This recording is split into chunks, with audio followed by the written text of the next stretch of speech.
భారతదేశంలో భారతదేశంలో సంపూర్ణ అక్షరాస్యత ఉద్యమం అనేది ఏ సంవత్సరంలో ప్రారంభమైంది? భారతదేశంలో సంపూర్ణ అక్షరాస్యత ఉద్యమం అనేటటువంటిది ఏ సంవత్సరంలో ప్రారంభమైంది? 1990-91లో ప్రారంభమైంది. 90-91. అర్థవంతమైనటువంటి పరిచితమైన సన్నివేశాలలో పదాల ఆధారంగా భాషను నేర్పేటటువంటి పద పద్ధతి ఏ తరగతి పాఠ్య బోధనలో ఉపయోగిస్తున్నారు? పద పద్ధతి అనేది ఏ తరగతి పాఠ్యబోధనలో ఉపయోగిస్తున్నారు?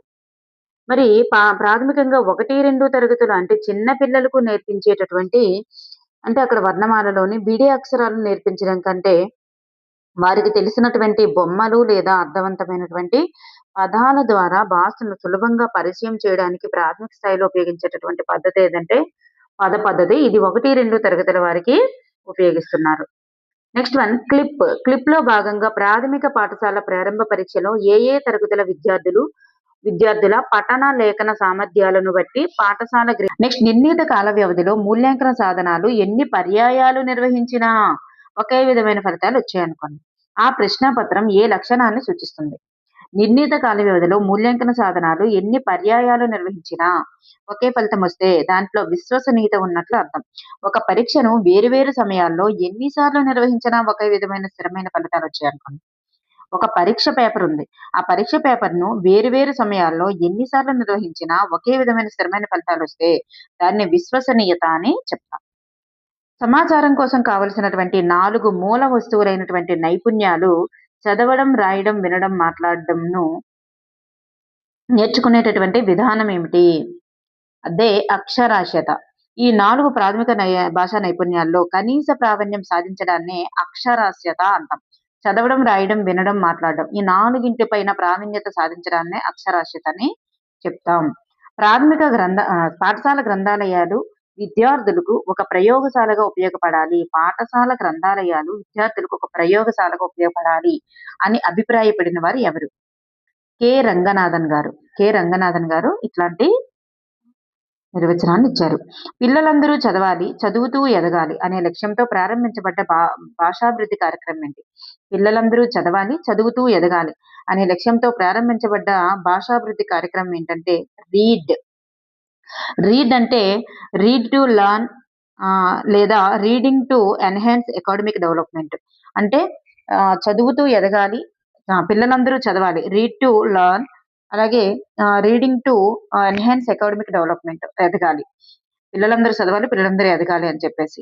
వినూత్న కార్యక్రమం ముఖ్య ఉద్దేశ్యం ఏంటంటే పిల్లలందరిలో స్వయం పఠనాశక్తిని మరియు నిరంతర పఠన అలవాట్లను పెంపొందించేందుకు ఉద్దేశించబడినటువంటి కార్యక్రమం. నెక్స్ట్ రాము నాన్న చెప్పినటువంటి కథను అక్షరబద్ధం చేశాడు. అక్షరబద్ధం చేయడం, అక్షరీకరించడం అంటే రాయడం అని అర్థం. మరి అతడు సాధించినటువంటి భాషా సామర్థ్యం ఏంటి? చెప్పిన కథని ఫస్ట్ ఏం చేశాడు వాడు? విన్నాడు కదా! వినిన తర్వాత ఏం చేశాడు? రాశాడు. సో ఆప్షన్ వినడం, రాయడం అనేటటువంటిది రైట్ ఆన్సర్. బోధనా విధానంలో మార్పు చేసుకోవడానికి లేదా మెరుగుపరుచుకోవడానికి, బోధనా విధానంలో మార్పు చేసుకోవడానికి లేదా మెరుగుపరుచుకోవడానికి ఉపయోగపడేటటువంటి మూల్యాంకనం ఏంటి? దీన్ని ఇంగ్లీష్‌లో అసెస్మెంట్ ఫర్ లెర్నింగ్ అంటారు. సో నిర్మాణాత్మక మూల్యాంకనం అంటారు. బోధన సాగుతున్నప్పుడే విద్యార్థుల లోపాలను తెలుసుకొని బోధనా పద్ధతులను మార్చుకోవడానికి, మెరుగుపరుచుకోవడానికి ఉపయోగపడేటటువంటిది అభ్యసన కొరకు మదింపు. ఇది నిర్మాణాత్మక మూల్యాంకనంలో భాగంగా జరుగుతుందన్నమాట. నిర్మాణాత్మక మూల్యాంకనంలో భాగంగా జరుగుతుంది. చర్చలు, వాదనలు, ఉపన్యాసాలు, కథా పూరణలు, వర్ణనల్లో విద్యార్థి పాల్గొనడం ద్వారా సాధించే భాషా సామర్థ్యం ఏంటి? చర్చలు, వాదనలు, ఉపన్యాసాలు, కథా పూరణలు, వర్ణనల్లో విద్యార్థి పాల్గొనడం ద్వారా సాధించే భాషా సామర్థ్యం ఏంటి? దాన్నే మనం వాచిక చర్య అంటారు. తరగతి గదిలో చర్చలు, ఉపన్యాసాలు మరియు వర్ణనల్లో మాట్లాడడం ద్వారా వ్యక్తపరిచే నైపుణ్యాన్ని వాచక చర్య అని అంటారన్నమాట. విద్యార్థుల స్వయం అభ్యసనం మూల సూత్రంగా గల బోధనా పద్ధతి ఏంటి? విద్యార్థుల యొక్క స్వయం అభ్యసనమే పద్ధతిగా గల మూల సూత్రంగా గల పద్ధతి డాల్టన్ పద్ధతి. స్వయం అభ్యసనమే మూల సూత్రంగా గల బోధనా పద్ధతి డాల్టన్ పద్ధతి అన్నమాట. ఇది వైయక్తిక భేదాలకు అనుగుణంగా ఎవరికి వేగానికి తగినట్లు వారు సొంతంగా చదువుకునేటటువంటి స్వయం అభ్యసనానికి అధిక ప్రాధాన్యత ఇస్తుంది. కాబట్టి ఇందులో కాల పట్టికల కాల పట్టికల కట్టుబాట్లు అనేటటువంటివి ఉండవు. కాల నియమం లేనటువంటి పద్ధతి. కాల నియమం అనేటటువంటిది ఉండదు. స్వయం అభ్యసనానికి బాగా ఉత్తమమైనటువంటి పద్ధతి. అంశ సేకరణ, వివరణ, సూత్రీకరణ, అభ్యాసం. అంశ సేకరణ, వివరణ, సూత్రీకరణ, అభ్యాసం అనేటటువంటి వ్యాకరణ బోధనలోని ఉపసోపానాలు ఇందులోనివి. చూడండి, అంశ సేకరణ, వివరణ, సూత్రీకరణ, అభ్యాసం అనేటటువంటి వ్యాకరణ బోధనలో ఉండేటటువంటి ఉపసోపానాలు ఎక్కడ ఉంటాయి? ప్రదర్శనలో ఉంటాయి. హెర్బర్ట్ సోపానాల ఆధారంగా పాఠ్య ప్రణాళిక రూపొందించేటప్పుడే విషయ ప్రదర్శన దశలో భాగంగా ఉపాధ్యాయుడు ఉదాహరణలను సేకరించి వివరించడం, వాటి ద్వారా వ్యాకరణ సూత్రాన్ని రాబట్టడం, ఆపై విద్యార్థుల చేత సాధన చేయించడం కూడా ఇక్కడ ఉపసోపానాలుగా ఉంటుందన్నమాట. సో అంశ సేకరణ అంటే ఉదాహరణలు సేకరించడం, తర్వాత వివరించడం, తర్వాత వ్యాకరణ సూత్రాన్ని రాబట్టడం, తర్వాత ఏం చేస్తారు? విద్యార్థుల చేత సాధన చేయించడం, అభ్యాసం చేయించడం. ఇట్లాంటివి ఉండేటటువంటిది ఎక్కడ ఉంటుందంటే ప్రదర్శన అనేటటువంటి వాటిలో, విషయ ప్రదర్శనలో ఉంటాయన్నమాట. నెక్స్ట్ వన్, క్రింది వాటిలో నాటకం బోధన ఉద్దేశం ఏంటి? నాటకం యొక్క బోధన ఉద్దేశం. నాటకం ఎందుకు నాటక పద్ధతి అవసరం? సంభాషణ నైపుణ్యాన్ని కలిగించేందుకు. నాటకం ప్రధానంగా పాత్రలు, సంభాషణలపై ఆధారపడి ఉంటుంది. అందువల్ల తరగతి గదిలో నాటక బోధన లేదా నాటకీకరణ ద్వారా విద్యార్థుల్లో నిడివి, శృతి మరియు సందర్భోచితంగా మాట్లాడే సంభాషణ నైపుణ్యం అత్యంత సమర్థవంతంగా పెంపొందుతుందన్నమాట. ఏ ప్రణాళికలో నెలవారీ నిర్వహించేటటువంటి సహపాఠ్య కార్యక్రమాలు, బోధనాభ్యసన సామగ్రి, సిసిఈ వివరాలు పొందుపరచబడతాయి. ఏ ప్రణాళికలో నెలవారీ నిర్వహించేటటువంటి సహపాఠ్య కార్యక్రమాలు, అలాగే బోధనాభ్యసన సామగ్రి, సిసిఈ వివరాలు, ఈ 3 కూడా పొందుపరచబడేటటువంటి ప్రణాళిక ఏమిటి? వార్షిక ప్రణాళిక.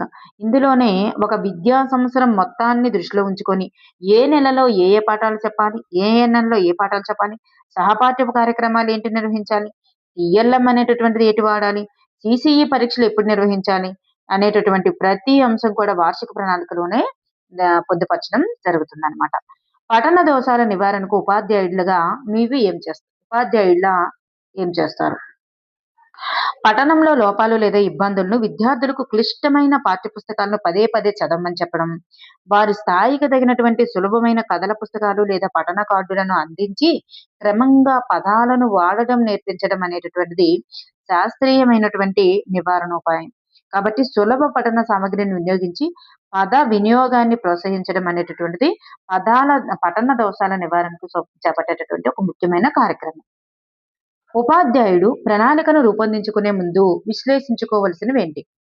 మరి ఉపాధ్యాయుడు ప్రణాళిక అంటే వార్షిక, యూనిట్ లేదా పీరియడ్ ప్రణాళికను తయారు చేసుకునే ముందు అటు తన తరగతి గదిలో ఉన్నటువంటి విద్యార్థుల యొక్క సగటు మరియు దానితో పాటు నేర్చుకునేటటువంటి అంటే విద్యార్థుల యొక్క సగటు నేర్చుకునే సామర్థ్య స్థాయి, అంటే ఎక్కువ మంది నేర్చుకునేటటువంటి విద్యార్థుల యొక్క స్థాయి ఎట్లా ఉంది, మరియు విద్యా సంవత్సరం సిలబస్ ప్రకారం వారు సాధించాల్సినటువంటి విద్యా ప్రమాణాలు ఏమిటి? సామర్థ్యాలన్నా విద్యా ప్రమాణాలన్నా ఒకటే. ఈ రెండింటిని దృష్టిలో ఉంచుకొని మరి ఉపాధ్యాయుడు ప్రణాళికలను రూపొందించుకోవాలి. ప్రణాళికలను అంటే వార్షిక గాని, యూనిట్ గాని, పీరియడ్ ప్రణాళిక గాని ఇవన్నీ కూడా రూపొందించుకోవాలన్నమాట. నెక్స్ట్ వన్, విద్యార్థి మానసిక చలనాత్మక రంగానికి ఉపయోగపడేటటువంటి కార్యక్రమాలు. విద్యార్థి యొక్క మానసిక చలనాత్మక రంగానికి ఉపయోగపడేటటువంటి కార్యక్రమాలు సాంస్కృతిక కార్యక్రమాలు. నాట్యాలు గాని, నాటకాలు గాని, హావభావ ప్రదర్శన వంటి సాంస్కృతిక కార్యక్రమాల్లో పాల్గొనడం ద్వారానే మరి మానసిక చలనాత్మకత అనేది అభివృద్ధి చెందుతుంది. నెక్స్ట్ వన్, విద్యార్థి కరపత్రాలు, ప్రకటనలు రాశాడు అనుకోండి. ఇది ఏ సామర్థ్యాన్ని మూల్యాంకనం చేయడం కిందకి వస్తుంది? కరపత్రాలు రాయడం, ప్రకటనలు రాయడం ఇదంతా కూడా సృజనాత్మక వ్యక్తీకరణ. పోస్టర్లు, ప్రకటనలు, ఇలాంటి కరపత్రాలు ఇట్లాంటివన్నీ కూడా సృజనాత్మక వ్యక్తీకరణ కిందకే వస్తుందన్నమాట. ఓకే అండి, థ్యాంక్ యూ ఫర్ ఎవరీవన్. గ్రేడ్‌ను నిర్ణయిస్తారు. పిల్లల భాషాభివృద్ధి కార్యక్రమం క్లిప్ లో మరి ప్రారంభ పరీక్ష నిర్వహించేటప్పుడు అప్పుడే స్కూల్లో చేరేటటువంటి 1వ తరగతి పిల్లలను మినహాయించేసి కనీస పునాది ఉన్నటువంటి 2 నుండి 5 తరగతులు వారికి మరి విద్యార్థుల యొక్క చదవడం మరియు రాయడం సామర్థ్యాల ఆధారంగా ఆ తరగతి యొక్క ప్రారంభ గ్రేడును ఖరారు చేస్తారన్నమాట. నెక్స్ట్ వన్, బోధనాభ్యసన కార్యక్రమం చురుగ్గా జరగడానికి, విద్యార్థుల అవధానాన్ని నిలిపి ఉంచడానికి, బోధనను సులభతరం చేయడానికి ఉపయోగపడేది ఏమిటి? మరి ఇవి తరగతిలో కేవలం మాట్లాడడం ద్వారా చెప్పడం కంటే చార్టులు, నమూనాలు, బోధనోపకరణాలు వంటివి విద్యార్థులకు ఆసక్తికరంగా ఉంటాయి కాబట్టి ఇవి విషయాన్ని కూడా సులభంగా అర్థం చేసుకోవడానికి ఉపయోగపడతాయి కాబట్టి అవి బోధనోపకరణాలు అనేది రైట్ ఆన్సర్. నెక్స్ట్ వన్, బోధిస్తున్నటువంటి పాఠ్యాంశంలోని సామర్థ్యాలు విద్యార్థి ఎంతవరకు అర్థం చేసుకున్నాడో తెలుసుకొని పై పాఠమునకు వెళ్ళడానికి ఉపయోగపడే విభాగం ఏంటి? ప్రస్తుత పాఠ్యపుస్తకాలలో ప్రతి పాఠం చివర నేనిది చేయగలనా అని చెప్పేసి ఉంటున్నాయి. అంటే సెల్ఫ్ అసెస్మెంట్ కోసం అన్నమాట ఇవి. స్వయం మూల్యాంకన పట్టిక. మరి దీని ద్వారా విద్యార్థి ఆ పాఠంలో నిర్దేశించినటువంటి సామర్థ్యాలను సాధించాడో లేదో ఉపాధ్యాయుడు సరిచూచుకొని తదుపరి పాఠానికి వెళ్ళడానికి ఉపయోగపడుతుందన్నమాట.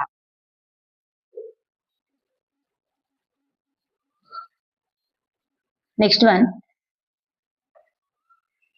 విద్యార్థుల యొక్క సంపూర్ణ మూర్తిమత్వాన్ని అభివృద్ధి చేసేటటువంటి ప్రణాళిక ఏమిటి? విద్యార్థుల యొక్క సంపూర్ణ మూర్తిమత్వాన్ని అభివృద్ధి చేసేటటువంటి ప్రణాళిక. విద్యా ప్రణాళిక ఇస్ ద రైట్ ఆన్సర్. విద్యా ప్రణాళిక. మరి ఇది కేవలం పాఠ్య పుస్తకాలకి మాత్రమే పరిమితం కాకుండా పాఠ్య ప్లస్ సహపాఠ్య, పాఠ్యేతర అంటే పాఠశాల లోపల పాఠశాల వెలుపల జరిగేటటువంటి అన్ని కార్యక్రమాలు కూడా ఇందులో ఉంటాయి. సో విద్య సహపాఠ్య కార్యక్రమాలను కలిగి ఉంటుంది కాబట్టి విద్యార్థి యొక్క శారీరక, మానసిక, సాంఘిక, నైతిక రంగాలన్నింటి అభివృద్ధికి తోడ్పడేటటువంటి సంపూర్ణ మూర్తిమత్వానికి తోడ్పడేటటువంటి ప్రణాళికే విద్యా ప్రణాళిక. నెక్స్ట్ వన్, కృత్యాధార పద్ధతిలో జట్టు కృత్యాలు చేయించినప్పుడు ఒక జట్టులో ఎంతమంది సభ్యులకు మించి ఉండకూడదు? కృత్యాధార బోధనా పద్ధతిలో మరి జట్టు కృత్యాలు చేయించేటప్పుడు సాధారణంగా 4 నుండి 5 మంది విద్యార్థులు ఉండడం ఆదర్శవంతంగా పరిగణించబడుతుంది. సో 5 మంది కంటే మించకూడదు. 4 నుండి 5 మంది ఉండవచ్చు కాబట్టి 5 మందికి మించకూడదు. సో మించితే చురుగ్గా పాల్గొనే అవకాశం చాలా తక్కువగా ఉంటుంది కాబట్టి 5 మందికి మించకూడదు. వర్ణ సమన్యాయ పద్ధతి. వర్ణ సమన్యాయ పద్ధతి అని పిలువబడేటటువంటి పఠన పద్ధతికి గల మరొక పేరేమిటి? వర్ణ సమన్యాయ పద్ధతి అని పిలువబడే తెలుగు భాషా బోధనలో వర్ణ సమన్యాయం అనగా అక్షరమాల లేదా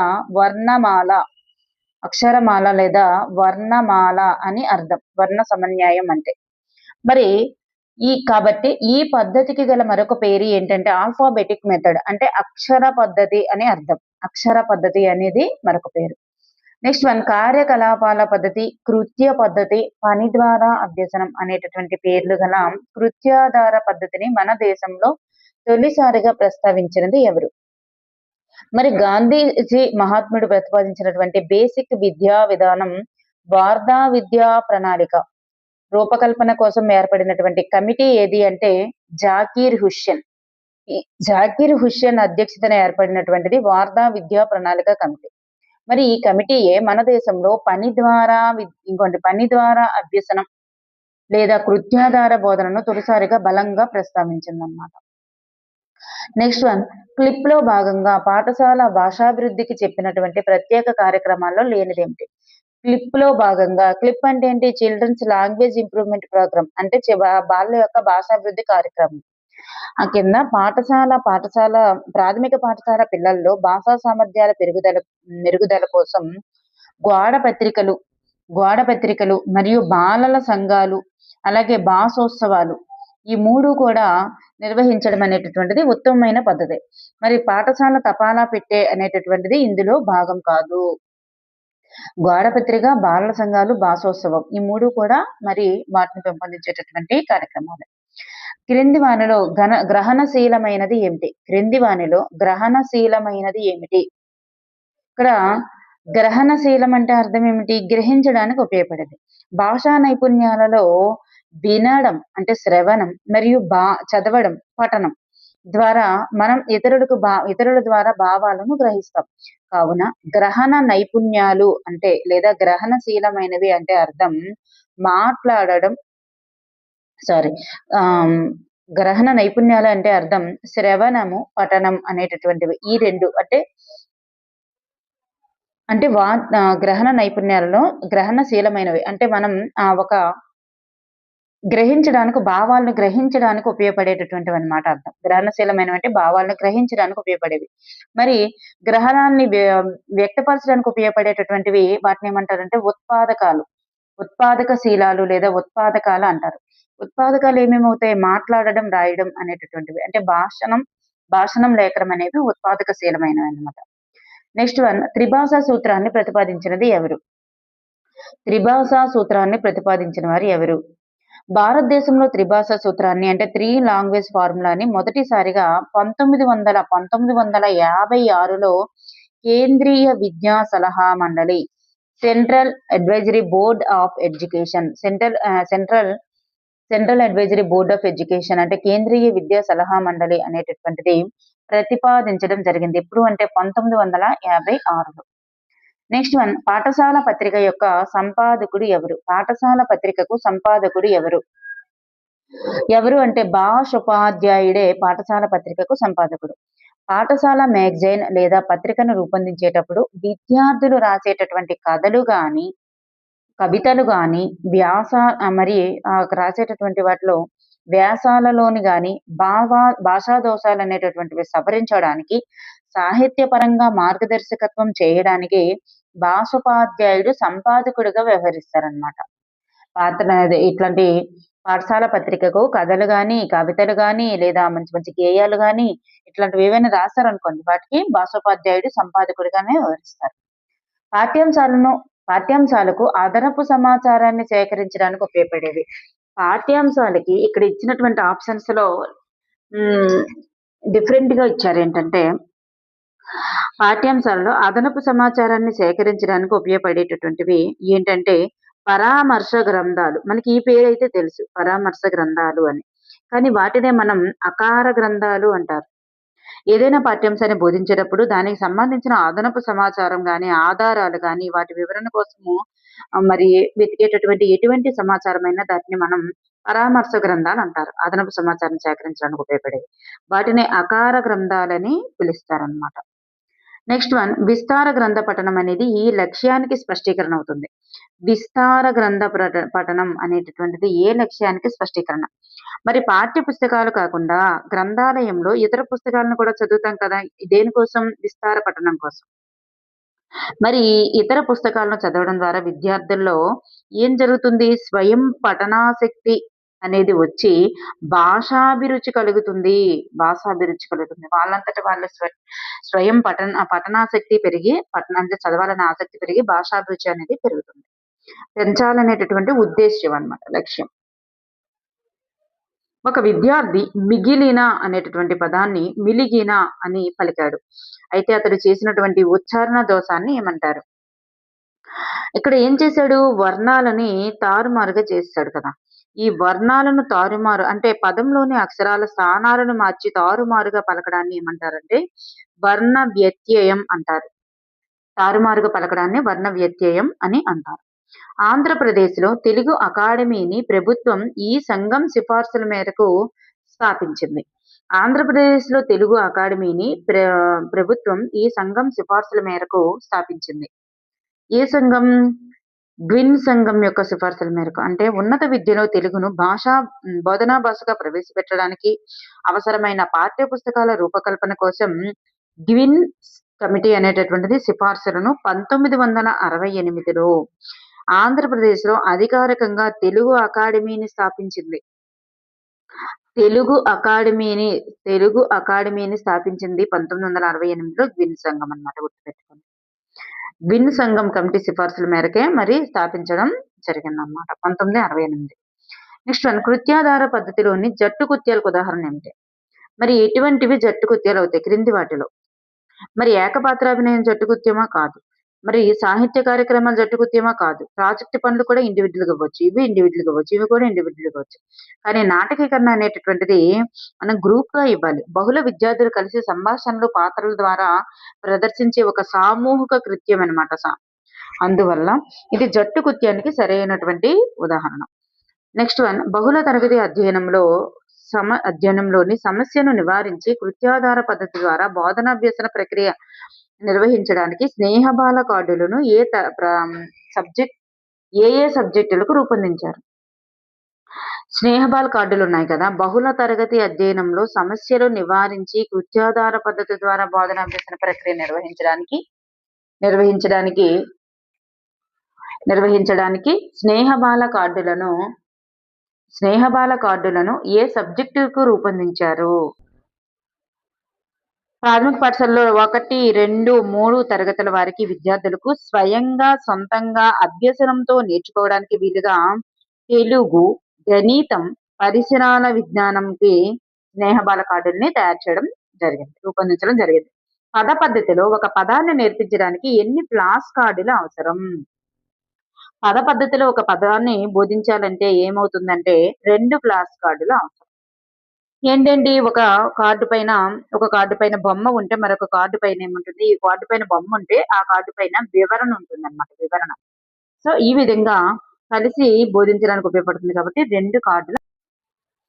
సంధి చేయకపోవడం, వైరి సమాసాలు అనేటటువంటి ఈ విధమైనటువంటి దోషాలుగా చెప్పబడతాయి. సంధి చేయకపోవడం వైరి సమాసాలు. వ్యాకరణ నియమాలను పాటించకుండా సంధి చేయాల్సిన చోట చేయకపోవడం గాని, అలాగే సంస్కృత పదాలను తెలుగు పదాలతో కలిపి సమాసాలుగా మార్చడం అనేది వైరి సమాసాలు. సంస్కృత పదాలను తెలుగు పదాలతో కలిపి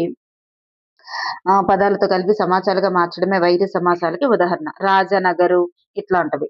సో, వంటివి వ్యాకరణ నియమ ఉల్లంఘనలు అనేటటువంటివి వేటికి చెందుతాయి అంటే ఇవి భాషా దోషాలకు చెందుతాయి. భాషా దోషాలు అనేది అంటే లాంగ్వేజ్ గ్రామటికల్ ఎర్రర్స్ అని అంటాం. నెక్స్ట్ వన్, మన విద్యా ప్రణాళికలో ప్రాథమిక స్థాయి మాతృభాష బోధనకు ఎన్ని పీరియడ్లు కేటాయించబడ్డాయి? ప్రాథమిక స్థాయిలో మాతృభాష బోధనకు వారానికి 9 పీరియడ్లు కేటాయించడం జరిగింది. గట్టిగా పునాది వేయడం కోసం. వివిధ మాండలికాల మధ్య సమైక్యతను సాధించడం ద్వారా జాతీయ సమైక్యతకు తోడ్పడేటటువంటి భాష ఏంటి? వివిధ మాండలికాల మధ్య సమైక్యతను సాధించడం ద్వారా జాతీయ సమైక్యతకు తోడ్పడేటటువంటి భాష ఏంటి అంటే ప్రామాణిక భాష. అంటే ఒకే భాష వేరువేరు ప్రాంతాలలో మాట్లాడే మాండలికాలు వేరువేరుగా ఉన్నప్పటికీ అందరికీ అర్థమయ్యేలా మరియు అధికారిక వ్యవహారాలకు ఉపయోగించే ఒక సాధారణ రూపమే ప్రామాణిక భాష. ఇది వివిధ ప్రాంతాల ప్రజలను అనుసంధానించి సమైక్యపరిచేందుకు తోడ్పడుతుందన్నమాట. నెక్స్ట్ వన్, ప్రాథమిక దశలోని వాచకాలలో సత్ప్రవర్తన పెంపొందించే పదాలు, నీతి కథలు ఏ తరగతిలో పాఠ్యపుస్తకంలో ఉండాలి? ఏ తరగతి పాఠ్యపుస్తకంలో అంటే స్టార్ట్ చేయాలి అంటే పిల్లలు అక్షరాల నుండి పదాల చదవడం నేర్చుకునేటటువంటి 2వ తరగతి నుంచే, ఏ తరగతి నుండే అని ఇవ్వాలి ఇక్కడ. ఏ తరగతి పాఠ్యపుస్తకాలు కాదు, ఏ తరగతి నుంచే పాఠ్యపుస్తకాల్లో ఉండాలంటే 2వ తరగతి నుంచే పాఠ్యపుస్తకాల్లో నీతి కథలకు సంబంధించినవి, సత్ప్రవర్తనకు సంబంధించిన పదాలు ఉండాలి. నెక్స్ట్ వన్, ప్రాథమిక దశలో విద్యార్థుల పఠనాశక్తిని అభివృద్ధి చేయడానికి ఉపయోగపడేటివి ఏంటి? మరి ఇక్కడ తార్కిక ఆలోచన శక్తిని పెంపొందించేవి ఏంటి అంటే పొడుపు కథలు. ప్రపంచ జ్ఞానం అనేది రావడం వార్తాపత్రికల ద్వారా వస్తుంది. సంభాషణ చాతుర్యం అనేది నాటకీకరణ ప్రత్యేక ఉద్దేశం ఏంటంటే సంభాషణ చాతుర్యాన్ని పెంపొందించేది అన్నమాట. నెక్స్ట్ వన్, కృత్యాధార పద్ధతిలో జట్టుగా నిర్వహించేటటువంటి కృత్యాలకు సంబంధించి తప్పైన ప్రవచనాన్ని గుర్తించండి. 5గురికి మించి జట్టు కృత్యాల్లో స్వేచ్ఛగా విద్యార్థులు పాల్గొనాలి. 5గురికి మించని జట్టు కృత్యంలోనే విద్యార్థులు స్వేచ్ఛగా పాల్గొనాలి. కృత్య స్వభావాన్ని బట్టి విద్యార్థులను మార్చాలి. మరి ప్రతి జట్టుకి కూడా నాయకుడు ఉండాలి. స్వీయ మూల్యాంకనం చేసుకోవాలి. అమ్మాయిలకి అబ్బాయిలకి ప్రత్యేక జట్లు ఉండాలి అన్నారు. ఇది మాత్రమే సరికాదన్నమాట. నెక్స్ట్ వన్, స్నేహబాల కార్డులను ఉపయోగించి కృత్యాధార పద్ధతిలో బోధన జరపడానికి ఈ మౌలిక సూత్రాలే కారణం.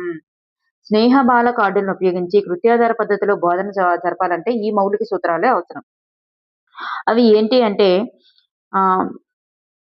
ఎవరి యొక్క మౌలిక సూత్రాలే అవసరం అంటే ఎన్సిఎఫ్ 2005 సూచించినటువంటి మౌలిక సూత్రాలే అవసరం. మరి ఎన్సిఎఫ్ 5 జాతీయ విద్యా ప్రణాళిక చట్టం 2005 సూచించినటువంటి శిశు కేంద్రిత విద్య, కృత్యాధార బోధన, వీటి యొక్క మౌలిక సూత్రాల ఆధారంగానే ప్రాథమిక పాఠశాలలో స్నేహబాల కార్డుల విధానాన్ని ప్రవేశపెట్టారు. వీటి యొక్క మౌలిక సూత్రాలు అంటే శిశు కేంద్రిత విద్య, కృత్యాధార బోధన, వీటి యొక్క మౌలిక సూత్రాల ఆధారంగానే ఎన్సిఎఫ్ 2005 సూచించిన మౌలిక సూత్రాల ఆధారంగానే స్నేహబాల కార్డులను ఉపయోగించి కృత్యాధార పద్ధతిలో బోధన జరపడానికి మూల సూత్రాలు కారణం. నెక్స్ట్ వన్, క్రింది వాటిలో దృశ్య శ్రవణోపకరణం కానిది. దృశ్య అవ్వాలి, శ్రవణము అవ్వాలి. మరి దృశ్య శ్రవణం అవ్వాలంటే ఇది దృశ్య శ్రవణం, ఇది దృశ్య శ్రవణం, ఇది దృశ్య శ్రవణం. నమూనాలు అనేది ఓన్లీ దృశ్య. వాటి ద్వారా మనకేమి వినిపించదు కదా! సో, నమూనాలు అనేది చెందదు.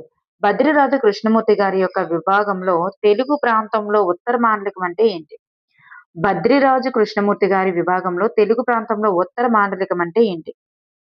మరి ఈయన తెలుగు మాండలిక విభజన ప్రకారం శ్రీకాకుళం, విజయనగరం, విశాఖపట్నాన్ని పూర్వపు కళింగాంధ్ర దీన్నే ఉత్తర మాండలికంగా విభజించారు. శ్రీకాకుళం, విజయనగరం, విశాఖపట్నం వీటినే పూర్వపు కళింగాంధ్ర లేదా ఉత్తర మాండలికం. ఆధునిక సరళీకృత మూల్యాంకన విధానాల ద్వారా పిల్లల స్థాయిని అంచనా వేయడం, ఉపాధ్యాయులతో పాటు వ్యవస్థలోని అందరూ కూడా జవాబుదారీతనం వహించేలా అమలుపరిచేటటువంటి కార్యక్రమం ఏంటి? ఆధునిక సరళీకృత మూల్యాంకన విధానాల ద్వారా పిల్లల స్థాయిని అంచనా వేయడం, ఉపాధ్యాయులతో పాటు వ్యవస్థలోని అందరూ కూడా జవాబుదారీతనం వహించేలా అమలుపరిచే కార్యక్రమమే లెప్. అభ్యసనాభివృద్ధి కార్యక్రమమైనటువంటి లెప్. దీని ద్వారానే విద్యార్థుల కనీస అభ్యసన స్థాయిని మెరుగుపరచడం, జవాబుదారీతనాన్ని పెంచేందుకు ఉద్దేశించబడింది. నెక్స్ట్ వన్, నిరంతర సమగ్ర మూల్యాంకనంలో సమగ్రత అనేటటువంటి శబ్దం చేత ఇవి గ్రహించబడతాయి. సమగ్రత అనేటటువంటి శబ్దం చేత ఇవి గ్రహించబడతాయి. అంటే సిసిఈ ఉంది కదా, కంటిన్యూస్ అండ్ కాంప్రహెన్సివ్ ఎవల్యూషన్ లో సమగ్ర అంటే కాంప్రహెన్సివ్ అంటే కేవలం చదువు మాత్రమే కాకుండా విద్యార్థి యొక్క సర్వతోముఖాభివృద్ధికి సంబంధించినటువంటి సంజ్ఞానాత్మకత, సహసంజ్ఞానాత్మకత వంటి రంగాలన్నింటినీ కూడా మూల్యాంకనం చేయడం. అంటే శారీరక, మానసిక, నైతిక, సాంఘిక, భావోద్వేగ జ్ఞాన అన్ని కూడా వస్తాయి సమగ్రత అంటే. నెక్స్ట్ వన్, ఉపాధ్యాయుడు తాను చెప్పబోయేటటువంటి పాఠానికి ముందుగానే తయారు చేసుకునేటటువంటి సరం తయారు చేసుకునేటటువంటిది ముందుగానే తయారు చేసుకునేటటువంటి ప్రణాళికాబద్ధమైన కృత్యాల సంకలనాన్ని ఏమంటారు? ప్రణాళికాబద్ధంగా తయారు చేసుకునే కృత్యాల సంకలనాన్ని ఏమంటారు? తాను చెప్పబోయే పాఠానికి ముందుగానే తానంతట తాను తయారు చేసుకునేటటువంటిది ఏది అంటే కృత్య కోశం. మన తరగతి గదిలోనికి వెళ్లే ముందు ఏ ఏ కృత్యాల ద్వారా పాఠాన్ని సులభంగా బోధించాలో ఉపాధ్యాయుడు దగ్గర అవన్నీ చేర్చుకొని తయారు చేసుకునే దాన్నే కృత్య కోశం అని అంటారు. వ్యక్తి ఎలాంటి ఒత్తిడి కూడా లేకుండా ఇష్టపూర్వకంగా, ఉల్లాసంగా చేసేటటువంటి ఏ కృత్యమైనా క్రీడ అవుతుందని నిర్వచించిన వారెవరు? వ్యక్తి ఎలాంటి ఒత్తిడి కూడా లేకుండా ఇష్టపూర్వకంగా, ఉల్లాసంగా చేసే ఏ కృత్యమైన క్రీడే అవుతుంది అని నిర్వచించిన వారు గల్లిక్. ఇట్లా విద్యా మనోవిజ్ఞాన శాస్త్రం మరియు బోధన పద్ధతుల్లో క్రీడా పద్ధతికి సంబంధించినటువంటి నిర్వచనాన్ని ఇవ్వడం జరిగింది. క్రియల ఆధారంగా కొత్త శబ్దాలు తద్వారా భాషాభివృద్ధి జరుగుతాయని చెప్పే భాషోత్పత్తివాదం. క్రియలు అంటే క్రియల ద్వారా ధాతువులు కదా, ధాతువుల నుండి వచ్చాయి కదా, సో ధాతువులు.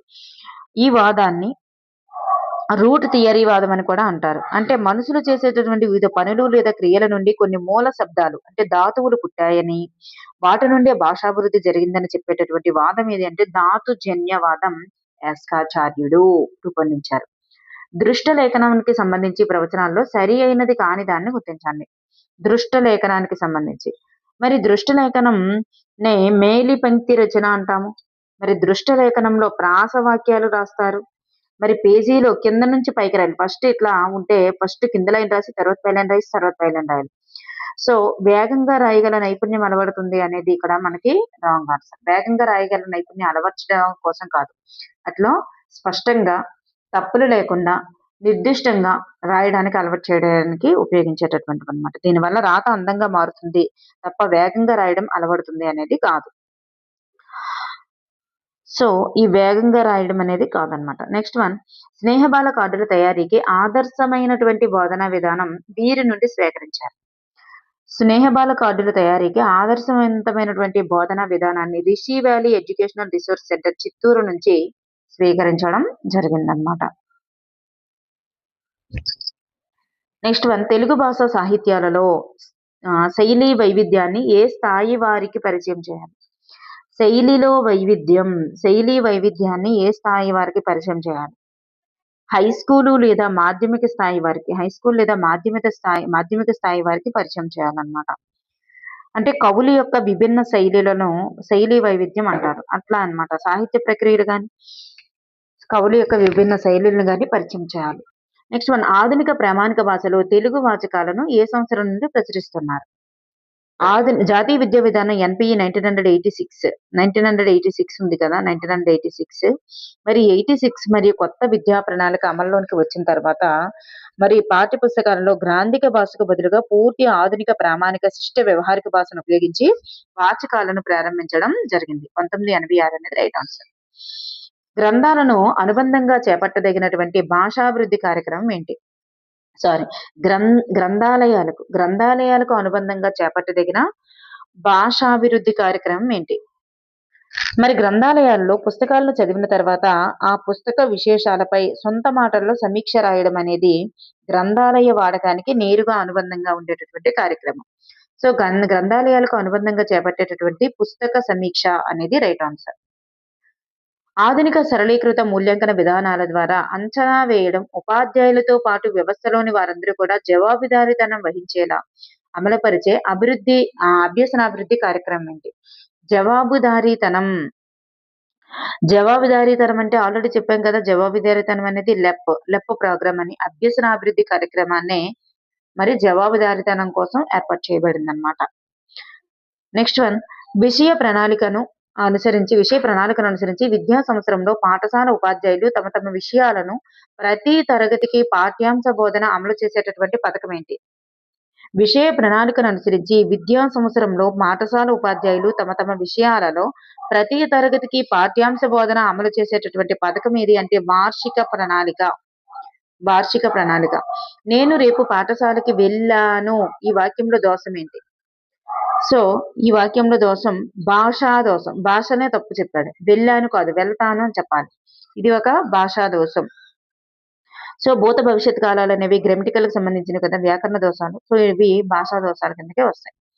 మేడి పండు చూడ మేలుమైయుండును అనేటటువంటి పద్యాన్ని చదివిన విద్యార్థి అందులో శబ్దాలంకారాన్ని గుర్తించాడు అనుకోండి, అప్పుడు అతడు సాధించినటువంటి సామర్థ్యం ఏమిటి? శబ్దాలంకారాన్ని మరి అంటే ఒక పద్యంలో దాగి ఉన్న అలంకారాన్ని గురించి విశ్లేషించడం అనేటటువంటిది వ్యాకరణము మరియు భాషాంశాలు అనేటటువంటి విద్యా ప్రమాణానికి సంబంధించింది. భాషాంశాలు మరియు వ్యాకరణం అనేటటువంటి విద్యా ప్రమాణానికి సంబంధించింది. పఠన విధానాన్ని తెలుపుతూ కొన్ని పుస్తకాలను రుచి చూడాలి, కొన్నింటిని మృంగాలి, మరికొన్నింటిని నమిలి జీర్ణం చేసుకోవాలని చెప్పినటువంటి విద్యావేత్త ఎవరు? పఠన విధానాన్ని తెలుపుతూ కొన్ని పుస్తకాలను రుచి చూడాలి, కొన్నింటిని మృంగాలి, మరికొన్నింటిని నమిలి జీర్ణం చేసుకోవాలి అని చెప్పిన విద్యావేత్త ఎవరు? బేకన్. 85% నుండి 94% మధ్య మార్కులు పొందినటువంటి విద్యార్థికి కేటాయించవలసినటువంటి గ్రేడ్ ఎంత? మరి 95 నుంచి 100 అనుకోండి, వాళ్ళు ఏ గ్రేడ్ అవుతారు. మరి 85 నుంచి 94% వాళ్ళు ఈ మధ్యలో ఉండే వాళ్ళు బి గ్రేడ్ కి చెందుతారన్నమాట. నెక్స్ట్ వన్, 1-2 తరగతులకు మొత్తం ఎన్ని స్నేహబాల కార్డులు ఉంటాయి? 1-2 తరగతులకి మొత్తం ఎన్ని స్నేహబాల కార్డులు ఉంటాయంటే 278 స్నేహబాల కార్డులు ఉంటాయి ఈ కిట్ లో. 1వ తరగతికి 140, 2వ తరగతికి 138. సో టోటల్ గా 138, టోటల్ గా 278 కార్డులు అనేవి ఉంటాయి. ప్రాథమిక స్థాయి తెలుగు వార్షిక ప్రణాళికను ఎన్ని రోజులకు సిద్ధం చేసుకోవాలి? ప్రాథమిక స్థాయికి తెలుగు వార్షిక ప్రణాళికను ఎన్ని రోజులకి సిద్ధం చేసుకోవాలి? యాక్చువల్ గా విద్యా సంవత్సరం 10 దినాలు ఎన్ని? 200 నుంచి 220 మధ్య 200 నుంచి 220 రోజులు ఉంటాయి. కానీ ఇవన్నింటిలో సెలవులు, మిగతా పరీక్షలు ఇట్లాంటివన్నీ మినహాయించిగా ప్రాథమిక స్థాయిలో వార్షిక ప్రణాళికకి 180 రోజులు కేటాయించుకోవాలి. 180 రోజులు అనేటటువంటి కేటాయించుకోవాలి. భారతీయులకు జాతీయ భాషగా నిజమైన ప్రయోజనకారిగా గౌరవం పొందడానికి తెలుగే అర్హమైనది అని పేర్కొన్నవారు ఎవరు? జేబిఎస్ హాల్దేన్. బోధనా లక్ష్యాలపై పరిశోధన చేసి విశ్లేషించినటువంటి తొలి విద్యావేత్త ఎవరు? బోధనా లక్ష్యాలపై పరిశోధనలు చేసి విశ్లేషించినటువంటి తొలి విద్యావేత్త ఎవరు? Benjamin Blooms. బోధనా లక్ష్యాలంటే బెంజమిన్ బ్లూమ్స్ మొదటిసారిగా శాస్త్రీయంగా రూపొందించారనమాట. ఈయన బెంజమిన్ బ్లూమ్స్ టాక్సానమీ అనేటటువంటిది ఈయన యొక్క వర్గీకరణ అనమాట. నెక్స్ట్ వన్, సంవత్సరంలో జరిగేటటువంటి సంగ్రహణాత్మక నిర్మాణాత్మక మూల్యాంకన మార్కులను నమోదు చేసేటటువంటి రికార్డ్ ఏంటి? సంగ్రహణాత్మక, నిర్మాణాత్మక ఈ మూల్యాంకనానికి సంబంధించిన మార్కులను నమోదు చేసేటటువంటి రిజిస్టర్‌ని ఏమంటారు? సీసీఈ రిజిస్టర్ అంటాము.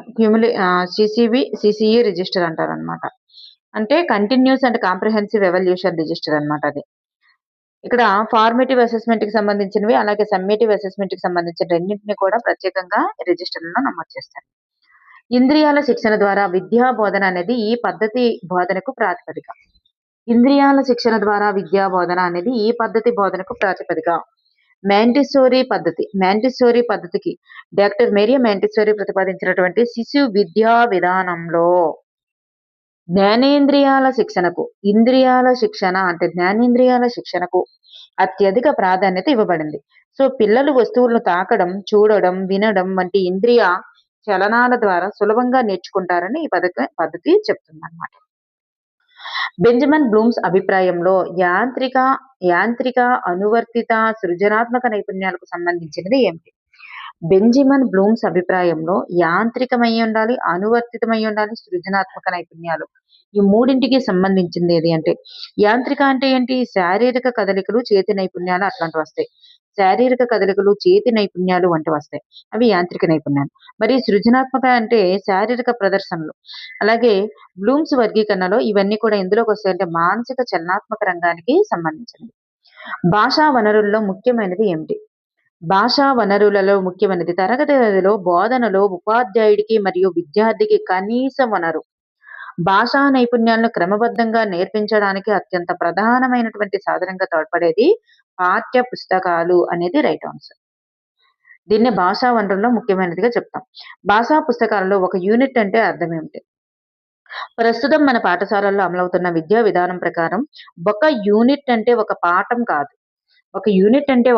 కాదు. సాధారణంగా 2 గద్య, పద్య పాఠాలు మరియు ఒక నిర్దిష్టమైనటువంటి ఇతివృత్తం లేదా నేపథ్యానికి సంబంధించి 2 గద్య, పద్య పాఠాలు మరియు దానికి అనుబంధంగా ఉన్నటువంటి ఉపవాచక పాఠాలని కలిపి ఒక యూనిట్ అని చెప్పబడతారన్నమాట. వీటన్నిటిని కలిపి ఒక యూనిట్ గా చెప్పబడుతుంది.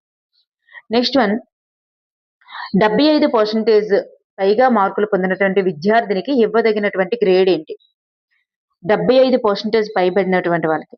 మనకి ఆ 60% దాటిందనుకోండి ఏమంటాం? 60% దాటితే మనం ఫస్ట్ క్లాస్ అంటాం. అదే 75% లేదా అంతకంటే ఎక్కువ మార్కులు గాని సాధించారనుకోండి దాన్ని సర్వప్రథములు అంటారు. సర్వప్రథములు లేదా విశిష్ట శ్రేణికి సంబంధించిన వారు. పీరియడ్ ప్రణాళిక లేదా కాలాంశ ప్రణాళిక లేదా ఉపాంశ ప్రణాళికలో ప్రస్తావించవలసిన అవసరం లేనిది ఏమిటి? మూడింటికి ఒకటే ప్రణాళిక. పీరియడ్ ప్రణాళిక అన్నా, పాఠ్య పథకం అన్నా, కాలాంశ ప్రణాళిక అన్నా, ఉపాంశ ప్రణాళిక అన్నా ఒకటే పీరియడ్ ప్లాన్ ఆ పేర్లు పెడతాం. మరి వీటిలో ఆశించిన ప్రణాళికలో ప్రస్తావించిన అవసరం లేనిది ఏంటంటే ప్రధానోపాధ్యాయుని యొక్క సలహాలు అనేటటువంటివి ప్రస్తావించవసరం లేదు.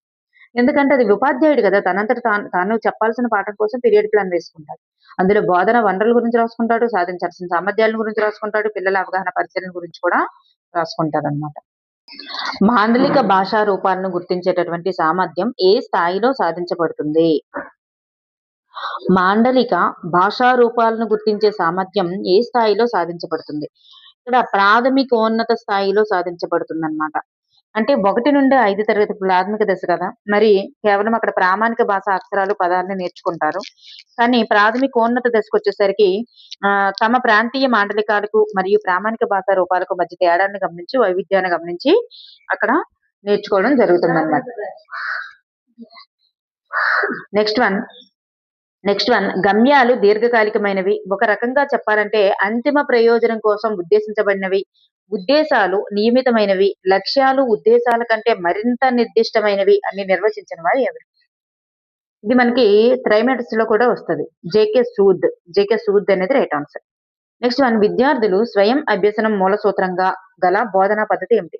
విద్యార్థుల యొక్క స్వయం అభ్యసనం అనేటటువంటిది మూల సూత్రంగా గల బోధనా పద్ధతి. అంటే స్వయం అభ్యసనం అంటే విద్యార్థులు తమంతట తాము నేర్చుకోవడానికి ఉపయోగపడేటటువంటిది.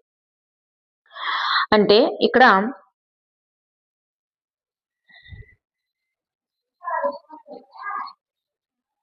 నియోజన పద్ధతి అనేది రైట్ ఆన్సర్. అంటే అసెస్మెంట్ మెథడ్ అందులో ఉపాధ్యాయుడు ఏం చేస్తారంటే విద్యార్థులకు నిర్దిష్టమైనటువంటి పనులు ఇస్తారనమాట.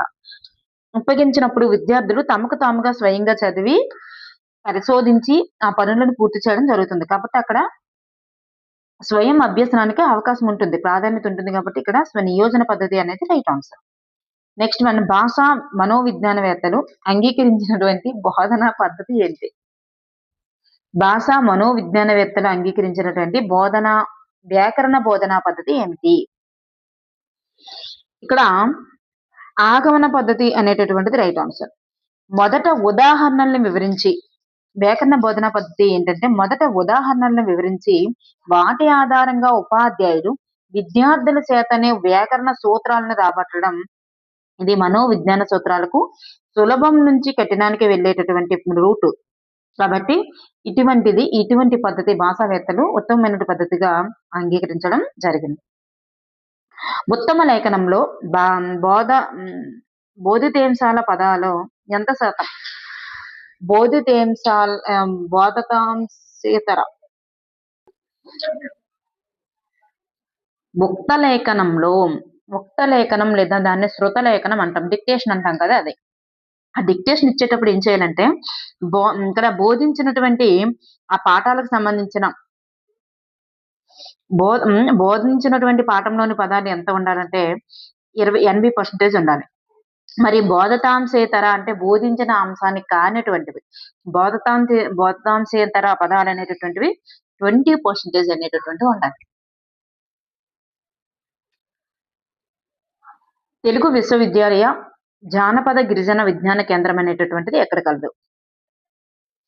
తెలుగు విశ్వవిద్యాలయ జానపద గిరిజన విజ్ఞాన కేంద్రం శ్రీశైలంలో కలదు.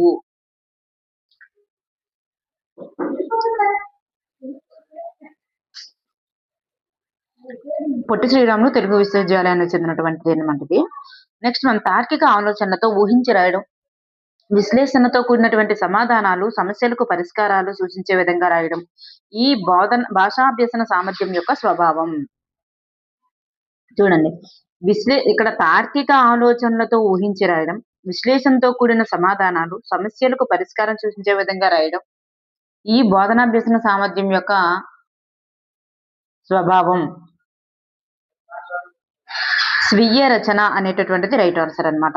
విద్యార్థి ఒక ప్రశ్న లేదా సమస్యపై సొంతంగా తార్కికంగా ఆలోచించడం, విశ్లేషించడం ఇట్లాంటివన్నీ కూడా ఈ స్వీయ రచనలోనే జరుగుతుందన్నమాట. పాఠశాలకు సమాజానికి మధ్య సన్నిహిత సంబంధం ఏర్పరిచేటటువంటి ప్రణాళిక ఏమిటి? పాఠశాలకు సమాజానికి మధ్య సన్నిహిత సంబంధం ఏర్పరిచేటటువంటి ప్రణాళిక విద్యా ప్రణాళిక. విద్యా ప్రణాళిక అనేది సమాజ అవసరాలు, సంస్కృతి, విలువలను ప్రతిబింబిస్తూ రూపొందించడం జరుగుతుంది.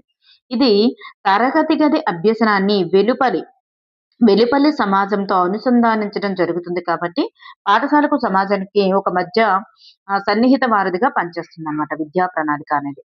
నెక్స్ట్ ఒక అంశానికి సంబంధించి పిల్లలకు తెలియకుండానే వారి సామర్థ్యాలను పరీక్షించడం మదింపు కాగా బోధనాభ్యసన ప్రక్రియ పూర్తయిన తర్వాత చేసే పరీక్ష ఏమిటి? చూడండి, ఒక అంశానికి సంబంధించి పిల్లలకి తెలియకుండానే వారి సామర్థ్యాలను పరీక్షించడం అనేటటువంటిది మదింపు. అయితే బోధనాభ్యసన ప్రక్రియ పూర్తయిన తర్వాత చేసేటటువంటి పరీక్షని ఏమంటారు? దానినే మనం సంగ్రహణాత్మక మూల్యాంకనం అంటారు. ఎగ్జామ్ పెడతాం కదా అది. సో బోధనాభ్యసన ప్రక్రియ లేదా నిర్ణీత విద్యాకాలం ముగిసిన తర్వాత విద్యార్థులు మొత్తం అభ్యసన సాధనను అంచనా వేయడానికి జరిపేటటువంటి పరీక్షనే సమ్మేటివ్ అసెస్మెంట్స్ అంటాం అన్నమాట. సంగ్రహణాత్మక మూల్యాంకనాలు అంటారు, సమ్మేటివ్ ఎవాల్యుయేషన్. తెలుగు భాషా సంఘం యొక్క తొలి అధ్యక్షుడు ఎవరు? తెలుగు అధికార భాషా సంఘం తెలుగు అధికార భాషా సంఘం యొక్క తొలి అధ్యక్షుడు ఎవరు? ఆంధ్రప్రదేశ్లో 1966లో అధికార భాషా చట్టం అన్నమాట. అది భాషా చట్టం అనేటటువంటి దాని ప్రకారం 1974లో అధికారికంగా తెలుగు అధికార భాషా సంఘం అనేటటువంటిది ఏర్పాటవ్వడం జరిగింది. దీనికి మొట్టమొదటి అధ్యక్షుడిగా వావిరాల గోపాలకృష్ణయ్య గారు నియమితులవ్వడం జరిగిందన్నమాట. కార్డ్వెల్ కుక్ ప్రతిపాదించినటువంటి బోధనా పద్ధతి ఏమిటి? కార్డ్వెల్ కుక్ ప్రతిపాదించినటువంటి బోధనా పద్ధతి క్రీడా పద్ధతి. అంటే చిన్న పిల్లలకు ఆటల ద్వారా విద్యను అందించడం వల్ల వారు ఆనందంగా త్వరగా నేర్చుకుంటారని తెలియజేసేటటువంటి క్రీడా పద్ధతిని హెన్రీ కార్డ్వెల్ కుక్ ప్రతిపాదించడం జరిగిందనమాట. Playway method. నెక్స్ట్ వన్, పిల్లల్లో దాగి ఉన్నటువంటి శక్తులను బయటకు తీసుకురావడం కోసం ఉద్దేశించిన వినూత్నమైనటువంటి కార్యక్రమం ఏమిటి? పిల్లల్లో దాగి ఉన్నటువంటి శక్తులను బయటికి తీసుకురావేందుకు ఉద్దేశించబడినటువంటి వినూత్న కార్యక్రమమే క్లిప్ అన్నమాట. క్లిప్ అని చెప్పాం కదా! చిల్డ్రన్స్ లాంగ్వేజ్ ఇంప్రూవ్‌మెంట్ ప్రోగ్రామ్ అని. హ్మ్. లాంగ్వేజ్ ఇంప్రూవ్‌మెంట్ ప్రోగ్రామ్ ద్వారా ప్రాథమిక పాఠశాల పిల్లల్లోనే అంతర్గత భాషా శక్తులను వెలికి తీయడానికి ఉపయోగపడేటటువంటిది క్లిప్ ప్రోగ్రామ్.